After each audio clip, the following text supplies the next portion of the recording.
Is Nia Jax unsafe? Quick answer, yes. However, there's some caveats to it, and there's other things to consider. But overall, I mean, you could objectively measure and look at how dangerous she is. But before we can get into why she's dangerous, we need to establish what exactly makes a pro wrestler dangerous. Now, I don't know if I've mentioned this before, but I have trained in pro wrestling. It was only for a few months, but I did train. Now, I'm not saying that to be like, oh, I'm this all-knowing guy that knows everything about the business. And I'm like this fucking guy on top of the mountain that has all the answers to all the problems that wrestling. No, I'm not saying that. However, it helps to have insight, and it helps to have experience in having complete trust in someone that you're working with inside the ring. Because the entire premise of wrestling, the most important thing, the first thing you learn, the first thing that gets drilled into your head when you step into a wrestling ring, and the most important thing that you need to have at the top of your mind throughout your entire wrestling career is that you have to protect your opponent. You know, you have to make things look good. You have to make things look strong. You have to have offense that looks as legitimate as possible to preserve the legitimacy of the art. But above all else, you have to protect your opponent. If you can't protect your opponent, you shouldn't be a wrestler. Period. Because nothing matters if you're fucking injuring people left and right. Now, I ask to you, do you think Nia Jax protects her opponents? I mean, there's a lot of, you can only tell so much watching from home. You can only tell so much looking on as an audience member on how well somebody is protecting somebody. There's people all over the internet that are all of a sudden experts at in-ring technique and know whether or not Nia Jax is protecting these people or not. And there's a list of people that Nia Jax has allegedly injured, and we'll get into it in a second, but there's a lot of factors here. Luck plays a factor, how somebody falls, but the sheer volume of people that have gotten injured due to Nia Jax it's alarming. And it is something that should be highlighted. You can't just excuse that. If you do, you're just blindly trying to defend Nia Jax for whatever reason. And that is such a shallow level of thinking. That's a complete absence of critical thinking, and you're just blindly defending her for no reason. This whole topic has arisen lately because of the frequency that people get injured while she is in the ring. Yeah, botches happen, but they shouldn't happen this often. Seth Rollins, first of all, if you think that Nia Jax is getting shit and that nobody else gets shit, you're a moron. You have no depth of knowledge of the product, and you shouldn't be speaking to it in that way if that's what you think is the reality. When Seth injured Finn, he got shit for it. Seth Rollins powerbombed Finn into the barricade, and Finn landed wrong. And Seth Rollins was pegged as unsafe. He was pegged as unsafe not only for that spot, but for kneeing John Cena in the face and breaking his nose, or for buckle bombing Sting and injuring his neck. People have pegged Seth Rollins as being unsafe. But the fact is, Seth Rollins, if you're looking at injuries per match, Seth Rollins injures somebody about every 300 matches. Nia Jax injures somebody about every 30 matches. These are numbers we can measure. This isn't subjective here. This is the fact. Nia Jax, whether those numbers are completely accurate, I'm not going to go back and count every match and every injury and do that. But they're pretty close to accurate. And they represent the premise here, which is that Nia Jax injures people way more frequently than anybody else. And that's the point here. Yeah, botches happen. Owen Hart injured Stone Cold. Those happen. Miscommunications happen. Freak accidents happen. But if you're going to look at what Nia Jax did to Kairi Sane, and your response is, well, it ain't ballet, you're a fucking idiot. Everyone botches. But hers have been so consistent. They've been consistent, and they've been due to her not thinking about her opponent or her surroundings. And yeah, not every one of these injuries, quote unquote, that I'm about to list out, some of them maybe didn't result in somebody having to go to the hospital. Some of them didn't result in people missing work. But that's not the point here. You can't just look at that, oh, she did something dangerous, but the opponent was fine, so it's okay. No, it's not okay. Because it could have gone bad due to her negligence. Whether or not injuries occurred, whether or not, somebody had to wear a cast or whatever the fuck makes you think an injury was legit, whether or not that happened, those spots were dangerous and varying extents. But they were dangerous, and they were due to her not thinking about her opponent.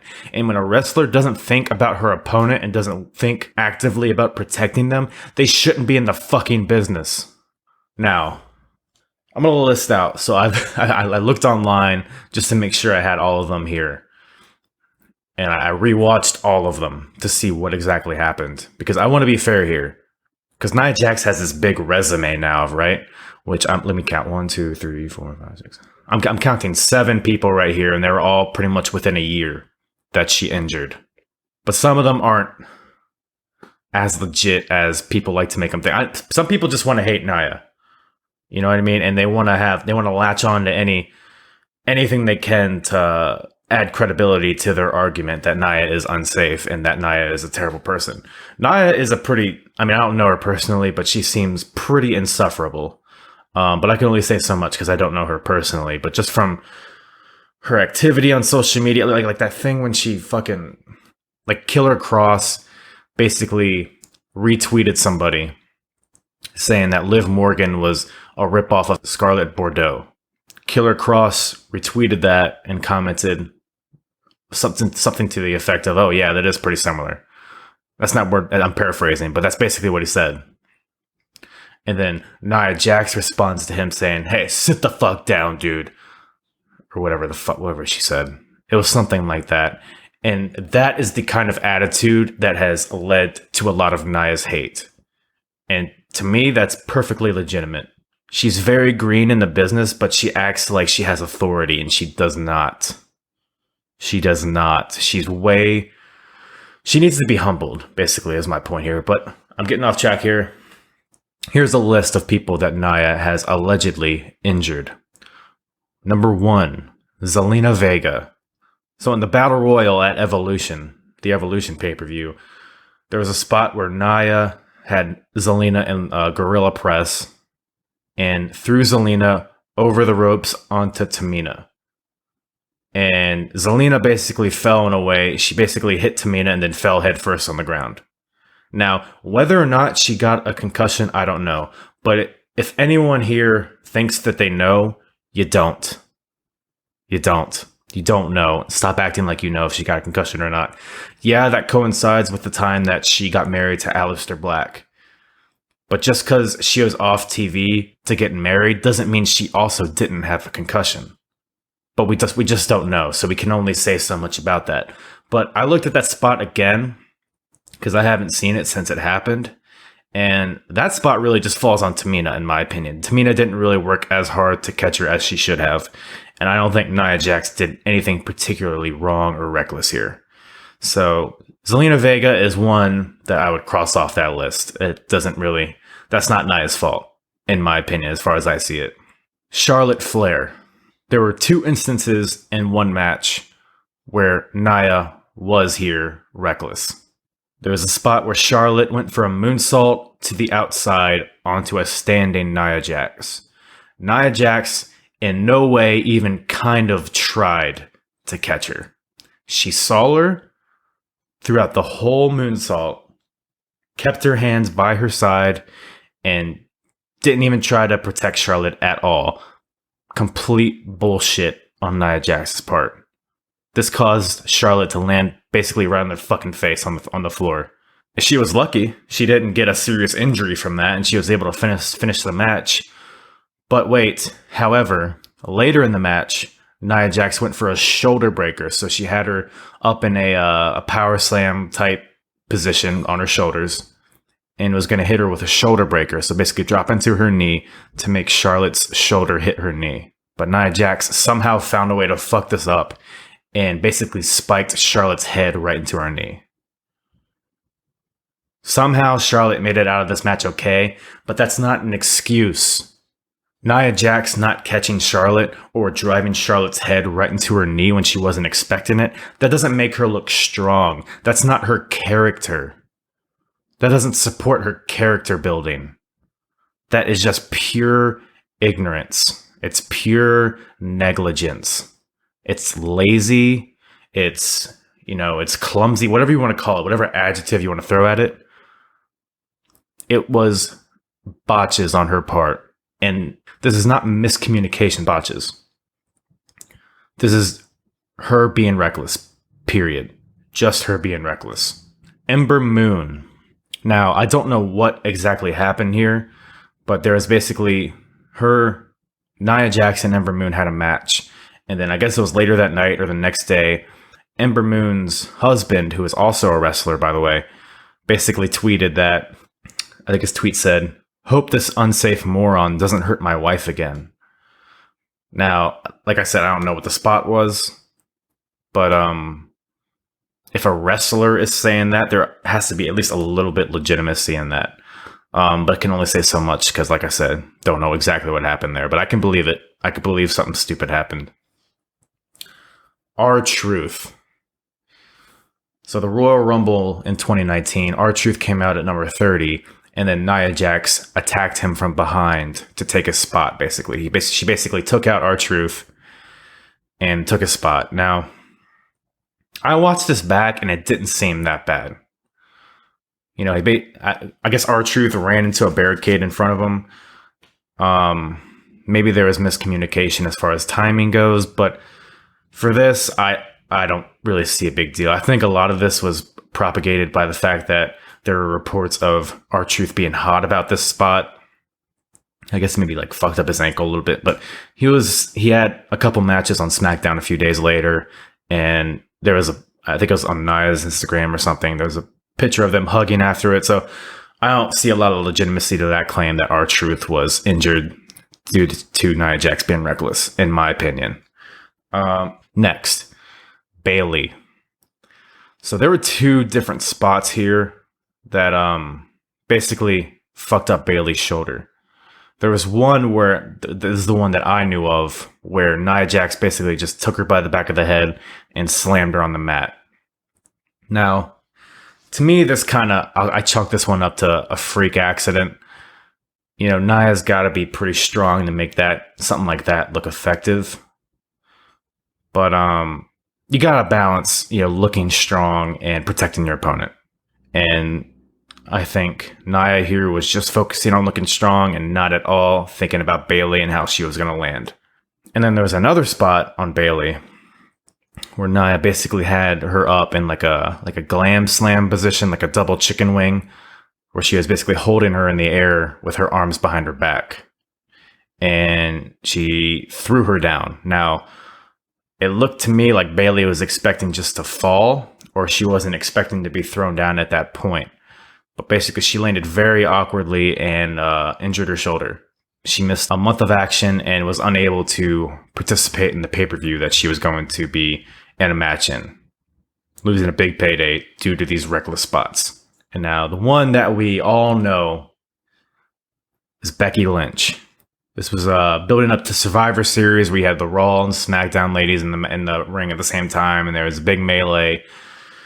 Big brawl, whatever, and then Nia Jax just turns around and whacks Becky right in the fucking face and breaks her nose and her cheek. I don't know what exactly she broke, but she basically broke her face. And if you're going to be a pro wrestler, you have to know how to punch somebody. You have to. And Nia Jax has shown that she does not know how to. To injure somebody to that extent, you either have to be completely unaware of your surroundings, or you just have to be completely inept on how to execute offense in the ring. Either way, this provides more evidence that Nia Jax is very dangerous in the ring. And don't even try to come at me with, oh, that made Becky Lynch a star that night. She should thank Nia. Go fuck yourself. Are you kidding me? If that is your response to that, like, I don't know how you dress yourself in the morning. I don't know how you feed yourself during the day. If that is the kind of critical thinking skills that you have, that you think Becky Lynch should thank Nia for fucking breaking her face. Yeah, Becky Lynch happened to get that cool shot of her walking up the steps of the arena. But she could have done that without a broken face. And just because Becky ended up being fine at the end of the day doesn't excuse Nia. Just because somebody ends up okay doesn't excuse a dangerous spot. The bitch just turns around with a closed fist and actually punches her in the fucking face. And we should be thanking Nia for that. Because a fucking ogre doesn't know how to hit somebody without absolutely demolishing their orbital bone. Doesn't know how to working punch. The first thing you learn when you train to be a professional wrestler. We should thank her for turning around like a goddamn ogre and just... Fucking idiot, dude. Seriously. Yeah, Becky ended up okay. But who's to say she wouldn't have ended up okay, if not better, had this fucking elephant on an ice rink not just clobbered her in the fucking mouth. Nia, there's no excusing it. It was a dangerous spot, okay? It was a dangerous spot, and it shouldn't have happened. A dangerous spot like the one that happened recently, the one that has sparked all this outrage on the wrestling community. Her spot with Kairi Sane. Now, first of all, I've seen a lot of people claim that this wasn't a botch. It was.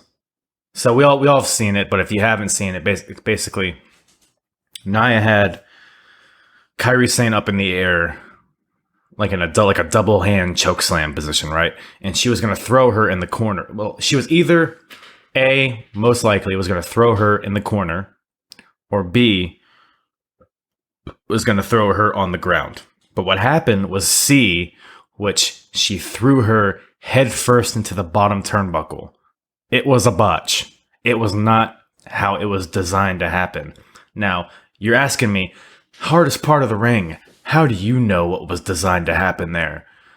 In no world, not WWE, not AEW, not an indie promotion in Saskatoon, in no world do two people agree to one person getting thrown headfirst into a steel turnbuckle. Especially when that person getting thrown into the turnbuckle just fucking recovered from a concussion like a week or two ago. Are you kidding me, dude? You don't think that was a botch? If you don't think that was a botch, you must be drooling all over yourself and shitting your pants like 10 times a day because you're a fucking idiot. It's clear as day that that is not what was the plan. Nia Jax misjudged how far Kairi was from the corner. And yeah, Kairi ended up fine. That's great. But that, like I said, that isn't an excuse for Nia Jax's recklessness. And this isn't the same, by the way, as stiff Japanese matches. People will say, oh, Kairi's taken thousands of spots that were worse than that. Has she? Name me one. Name me one spot that was worse than that in terms of miscommunication with her opponent. You want to get dropped on your head with a pile driver, or you want to take a power bomb off the top rope. Both parties involved in that know what's coming. And whoever is taking the bump knows how to brace for it. That's the key here. Both parties need to communicate in a way that the recipient knows how to brace for the impact. There's no way to brace for your head whiplashing against the turnbuckle. Doesn't matter whether you know that's coming or not. You can't brace for that. And that is how I know that that wasn't the plan. Kairi got lucky here, but she was 1 inch away from disaster, dude.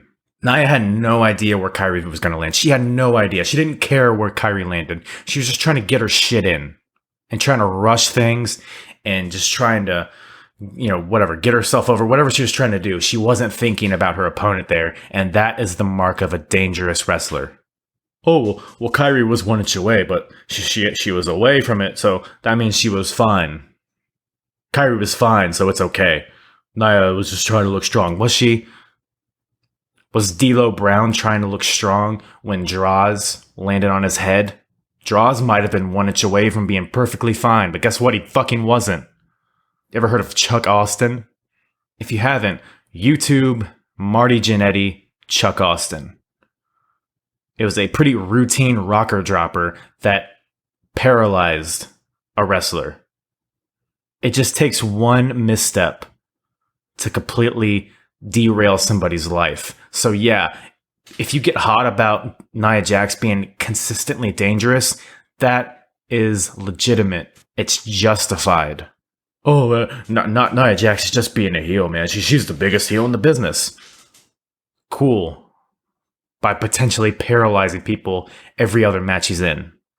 Great character. Yeah, far be it for her to just have a intriguing character. Have a character that people can invest in. Using her promo skills, or using social media, or using other nuances in pro wrestling to get her character over. But no. She just has to default to injuring people every other goddamn match. But yeah, she's the biggest heel in the business. Is she? Go fuck yourself. That's not the heat that you want. This isn't a heel that people are going to buy pay-per-views to see. This is a heel that just gets hate on the internet. And that benefits nobody. It doesn't benefit Nia Jax at all. And if you think it does, you're delusional. Now, I would be remiss if I didn't mention that Nia is just coming back off of a year-long layoff from surgery. And I know that ring rust plays a factor here. So you can excuse some things, but you can't excuse recklessly throwing somebody headfirst into a turnbuckle. Everything about her is just rushed. You want to know what I mean? Watch how she pins somebody. She can't fucking pin somebody correctly. In WWE, when you pin somebody, you want to be facing the hard camera. You hit your finish, you face the hard camera when you pin somebody. Nia Jax, every time, before her injury and after, she'll hit her Samoan drop or whatever is her finisher that day. She'll clumsily and slowly, awkwardly get up from her finisher, walk in a circle around her opponent, and then just fucking trudgedly plop down and pin her.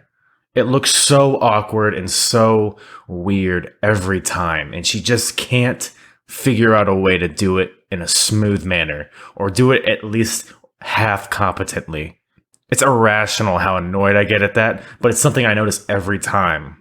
And when you can't pin somebody correctly, you should at least be in NXT, not on the main roster. And that's a big mark of somebody who is reckless in the ring. That's how you can tell a certain wrestler is dangerous or reckless, or however you want to put it, when they rush things. When you rush, that leads to injuries and that leads to disaster. Could be the opponent, could be the person giving the move, could be someone else entirely, but it leads to disaster when you rush things. And when she is this big, imposing figure, that also plays a factor. Look, Nia Jax is bigger than everyone on the roster in terms of women. Especially when she's working somebody like Kairi Sane, who is one of the smallest. Yeah, the margin for error is very small. But you have to understand that, and you have to know how to work with that. You have to find the balance in making your offense look strong, but also protecting your opponent. And that gets more difficult when the size discrepancy is so large. But she's been there for years now. She should know how to balance that. She should have more nuance and technique in how she portrays herself as a strong character. She doesn't need to clumsily throw people on the ground or misstep when throwing somebody into a corner. There are ways she can work around her natural unathleticism to make herself look imposing, but she chooses not to learn. She chooses not to better herself. And that's where the hate comes in. I'm not saying I hate Nia Jax, but lots of people on the internet do. And that hatred stems from her unwillingness to improve.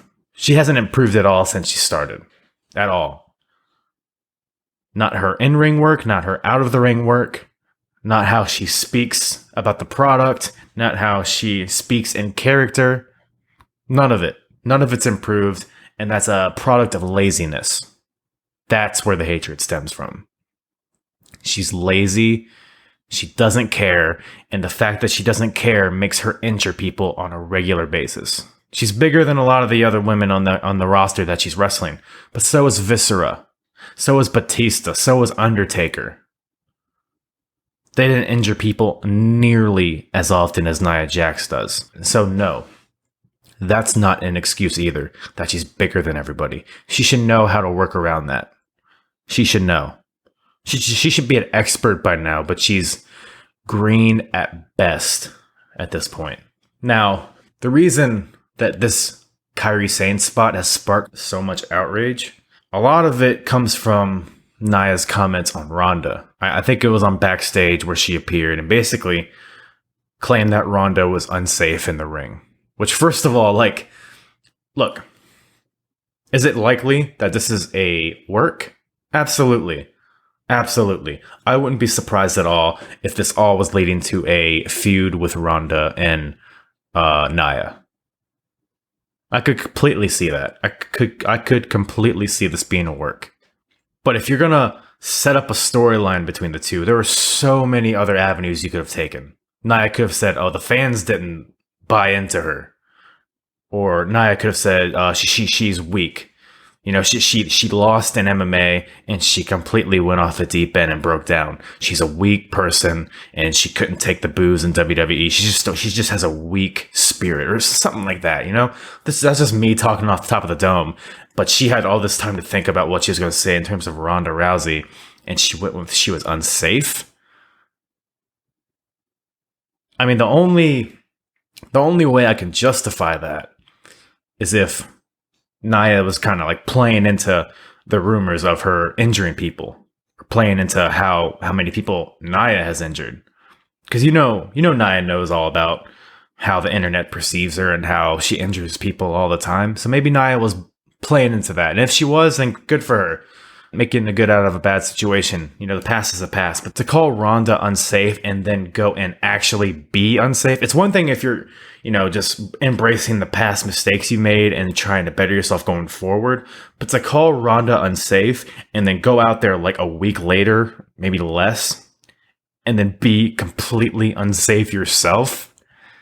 See, it's the hypocrisy of it all, which has led to so much outrage against Nia. That's really the source of it.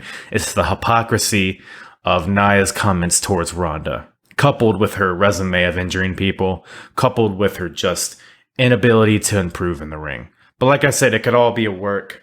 But considering that Ronda injured Alexa Bliss and basically put her on the shelf for a year, right? And Alexa Bliss is one of Nia Jax's best friends in real life. So you could say it's a work, but I'm more leaning towards Nia just being petty that Ronda injured her best friend. That's where I lean. And, you know, Ronda made, you know, in terms of the comments she made, I think it was on Steve-O's podcast, right? She basically referenced WWE and called it fake fighting. And that caused a lot of outrage from a lot of the people on the roster now. People are saying that this could be a work, but really they're starting a storyline on a random Steve-O podcast. Is that more likely than Ronda just being a dickhead? I don't think so. But, you know, it is what it is. I guess we'll see how it unfolds. But, like, I don't know, man. Very hypocritical on Nia's part to go out there and almost injure somebody right after she called somebody unsafe. That's basically where I'm at.